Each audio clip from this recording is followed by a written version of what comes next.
that thing between family persona and friend persona. Somebody at work where you're like, you really want that project to go well. It's you bring that friend persona, see them as a friend that you want the best for them. And I like the idea of allowing myself feel embarrassed. I feel even embarrassed to say it, but I'm going to say it anyway. That for me, 99.99, if not 100% of the time, that's my nervous system going, Dad would think that was stupid. The most famous ice cream in Florence, created by someone mixing their milk too long and doing something that they should not have done. And this ice cream is still famous. Things can be born, actually are usually born. The best solutions are usually born from crazy ideas.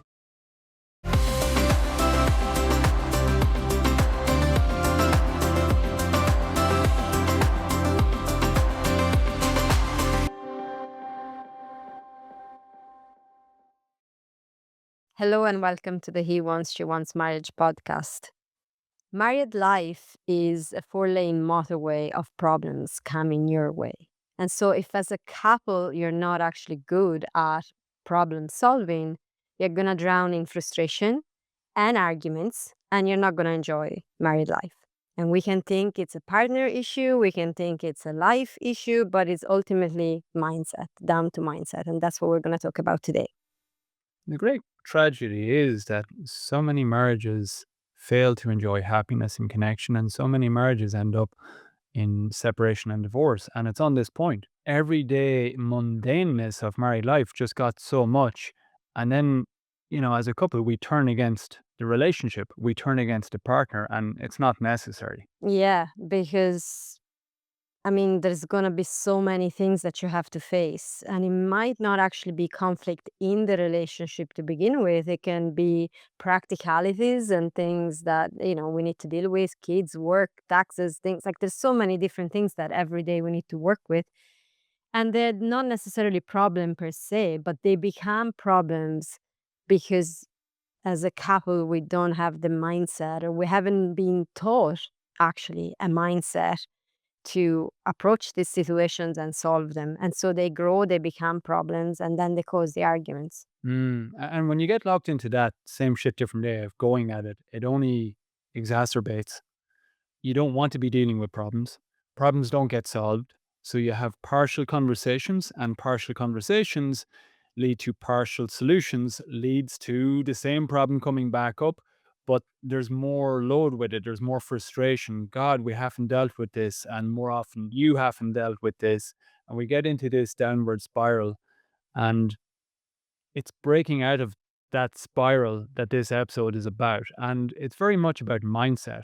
Yeah, the only limitation, that's the one advice that we want to give, is that the only limitation is a lack of creative thinking.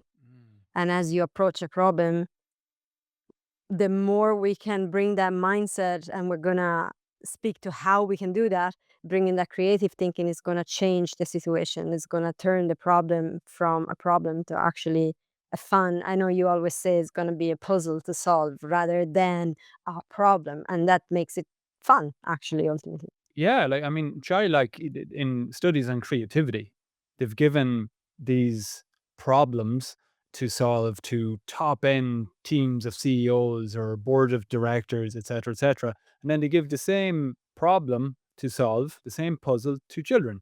Children whoop the ass of adults time and time again. It doesn't matter. The adults just can't compete with them because they have this free, infinite nature of they don't have persona getting in the way. They don't have the persona that we form in childhood, which, like I call it the family persona. There's the family persona that's your in domestic home, and we tend to be really cagey.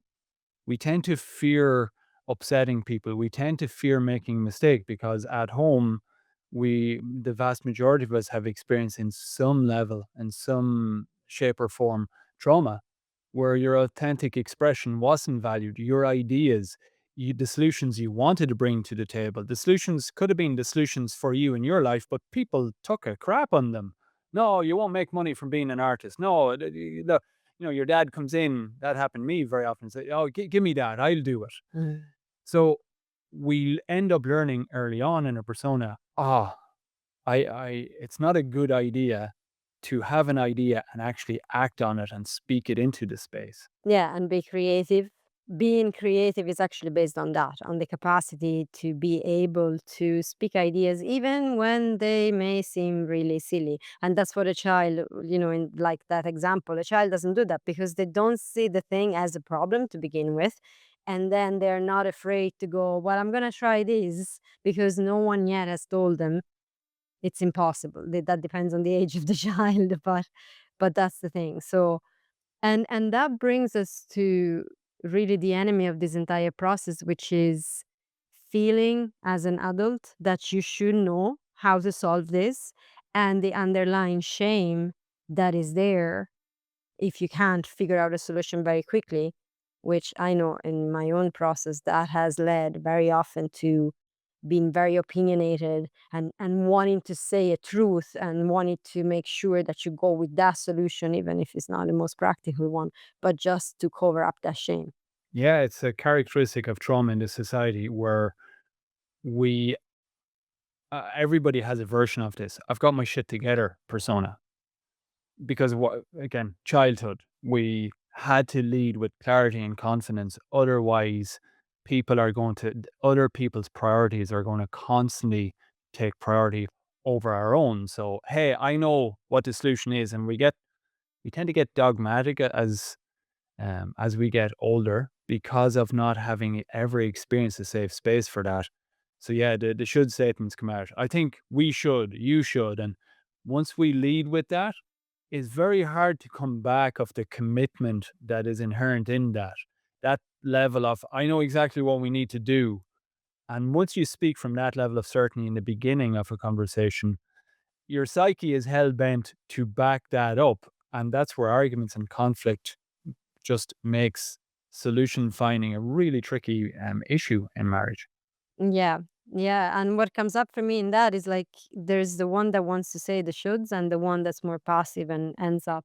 Maybe they have some ideas, maybe they have some possible solutions, but for peace sake, you go, okay, let's be quiet. Let's go with their solution and let's not even try to bring it to the table. And again, that can come from childhood patterns too.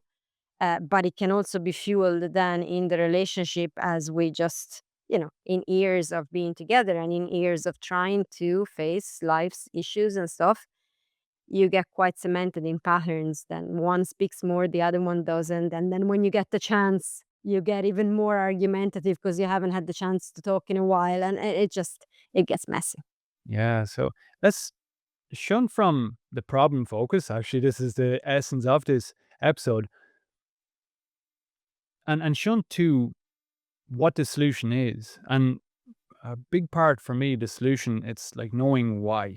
Why is this so important? Number one, it eliminates that suffering. Suffering on repeat, same shit, different day. That frustration of looking at your partner and just seeing your married life as a limitation. But it's to think bigger than that. That's why we have the third principle, which is big dreams, small steps. Every big dream comes from a creative container where you yourself and in marriage, you go a bit crazy, you have fun. And that's actually one of the first things we say is when you get into this, okay, your only limit is a lack of creative thinking, get really playful and wild with the process. Yeah, come out with solutions that you think are ridiculous. Ridiculous. We've done that, or we have to go to the airport, whatever. Okay, let's rent a big massive car, or and that might not actually be what in the end we could have gotten the bus. It doesn't matter, but there was like an obstacle, and when you're allowed to actually bring that the other person isn't telling you what the hell are you talking about renting a car, that's ridiculous, like you can speak to it. So create a container where you can speak as far out an idea as you can come up with. Yeah. What's coming to me is that thing between family persona and friend persona. Assume it's your best friend in front of you because in many terms it's meant to be your best friend. But the friend persona, like your best mate from college that you have lots of fun with, somebody you really like that you don't want to hurt them. You want to have fun with them. How would you relate with them? Somebody at work where you're like you really want that project to go well. it's you bring that friend persona. See them as a friend that you want the best for them, and hey, there's a high chance they're going to start looking at you that way. So you get creative, you get wild. I like the idea of allowing myself feel embarrassed. Like Mm. it's a good sign. I feel even embarrassed to say it, but I'm going to say it anyway.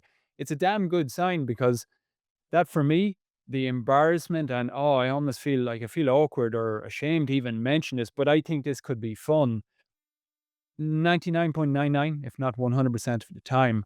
That's my nervous system going, Dad would think that was stupid. Mom wouldn't approve of that. Ah, good sign. I'm feeling embarrassed. I think this is one I must speak.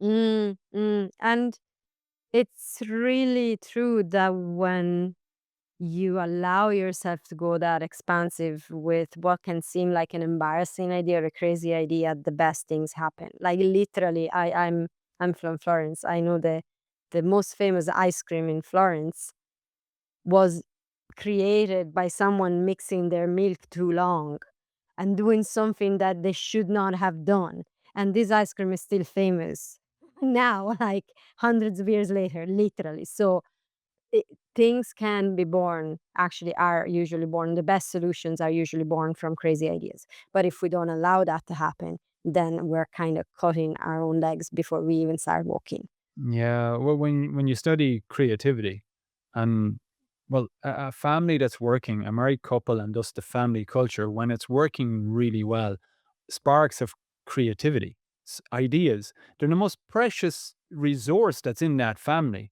So it's to make sure, creativity studies, formally done, backed up by Harvard studies, Stanford, they've studied this stuff, is the best way to have great ideas is to have lots of ideas. Mhm. The only way to allow that happen is to just shut off that part that just wants to, like, it's your dad speaking through you, it's your mom speaking through you, it's that cruel-hearted teacher's speaking through you that told you that was a bad idea and you're not a good writer and that the devil's advocate in it. Switch that off. Mhm. Allow the thought come up. Don't let it come through your lips. Mhm. And create that container as a couple where you're like, okay, these are creative sparks. There's going to be batshit crazy ideas, downright silly ideas. But in the midst of that, for the next 5 or 10 minutes, let's go crazy. Let's allow embarrassing ideas, but let's commit that we don't, at this point, start telling the other person, no, that's not a good idea. Not at this point. Mhm. Allow this container where, yeah, a ton of ideas come true. And then and only then go, okay, well, what are we going to do with all of this? Mhm. Okay, so that's the first thing that's important, allowing the crazy far out ideas to emerge in a safe way. Mm. And the second thing that you can do is look at the situation from different angles, because that's something that we do quite a bit. It's just get tunnel vision on the actual problem. And it really feels like even my body is just kind of wanting to do this. It kind of feels constrictive and we can't see the big picture. So it's literally a thing of taking a step back and look at the entire landscape and from what angle can I approach this situation? And this may bring a solution that's different or possible. Well, we're following quite an example on this. The Dalai Lama speaks about this when he comes upon a problem.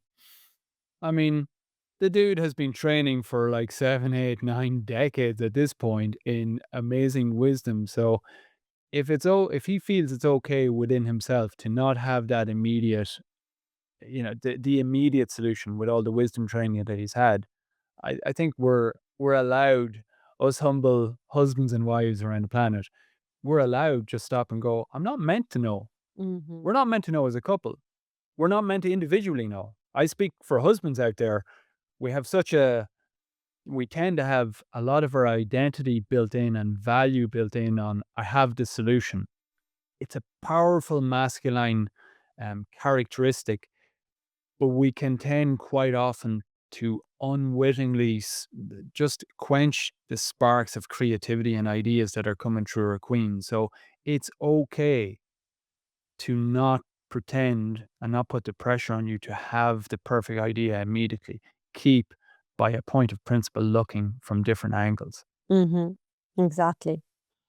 And then we're also bringing the third point being, at this point, you could feel stuck still. You could be trying to look at it from a different angle. You could be trying, finding solution and be creative. But sometimes we could be under resourced, we could be tired, it could be whatever. You feel stuck. You actually feel stuck. And the feeling stuck usually comes into the body first. We're sitting at the kitchen table. We've done it a million times. Sitting in front of each other at the kitchen table, on our chairs, with the table in between, trying to find a solution to the problem. And it's like then one of us goes, let's go for a walk. Or let me stand up and start walking around the room. And immediately that bit of actual physical movement that has nothing to do with the issue moves the energy, moves the flow, and the solution comes and creativity is back on. So when you feel stagnant, the third point it is when you feel stagnant is bring movement, actual physical movement in. Yeah, I mean, some of the greatest creative minds in science and history, they went for a walk. Stoic philosophers is based on the name Stoa, where they used to walk around the Stoa.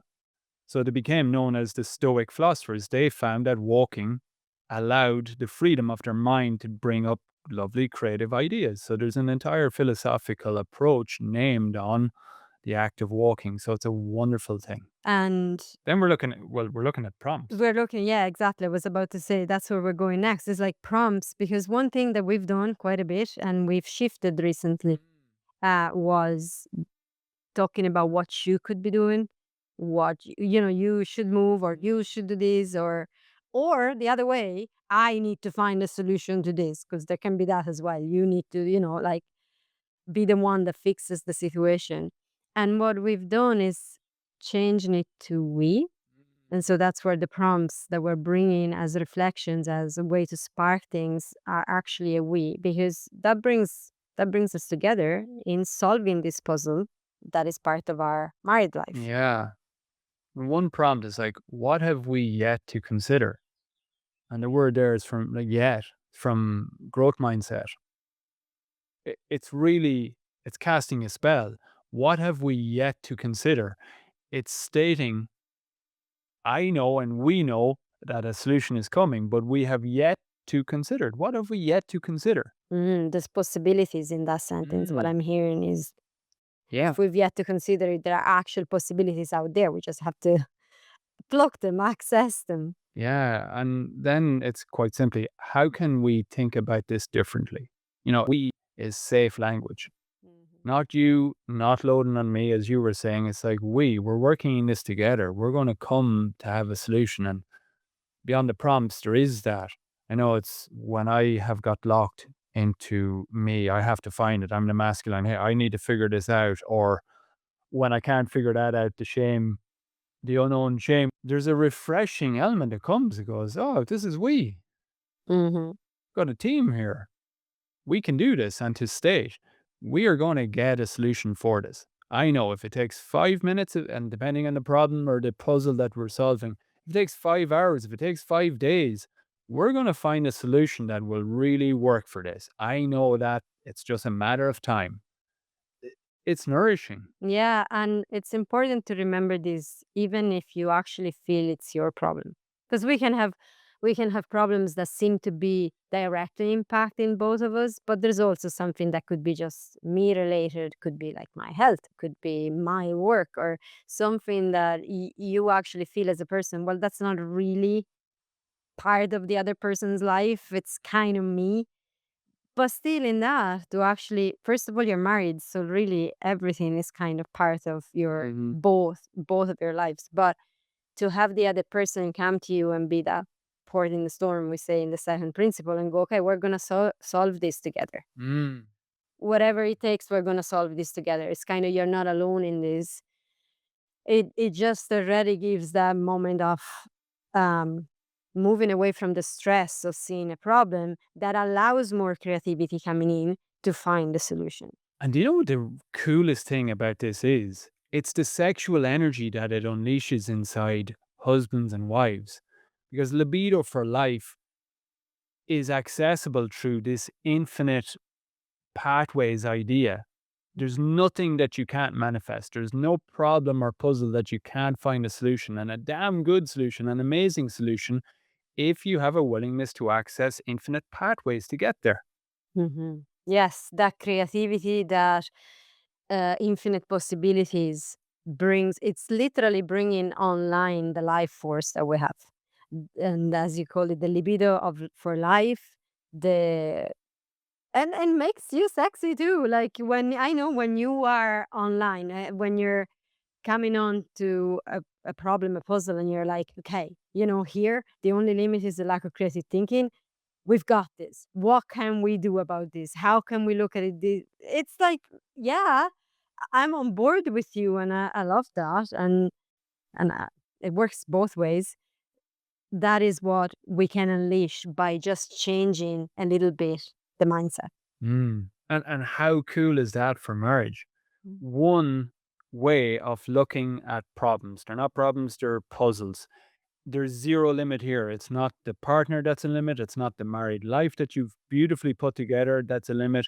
It's only a limit of creative thinking. You take that 400-pound lead jacket off yourselves and you're free to go. And that's accessible at any age. You're 20 years in, 30 years in, 40, 50, 60 years in, you bring that conversation to your marriage. You're bopping around the place like spring lambs. It's a wonderful thing. Sexual energy and libido at plenty. And talking about sexual energy and attraction and all the good stuff, I have to say, how you've dressed today, you look absolutely stunning. I mean, the beginning, middle of this has been an absolute pleasure for me as a husband to be in your presence like this. Thank you. Looking stunning. Beautiful episode. And to you powerful, amazing couples at home, if you haven't subscribed or if you haven't clicked follow, please do that today. That is the number one way to support the podcast, us reaching other people, but it's also a super high leverage thing for you guys to get the good stuff coming into your marriage. That is us for today. Between now and the next episode, dare to go get what you want in marriage. Bye, guys.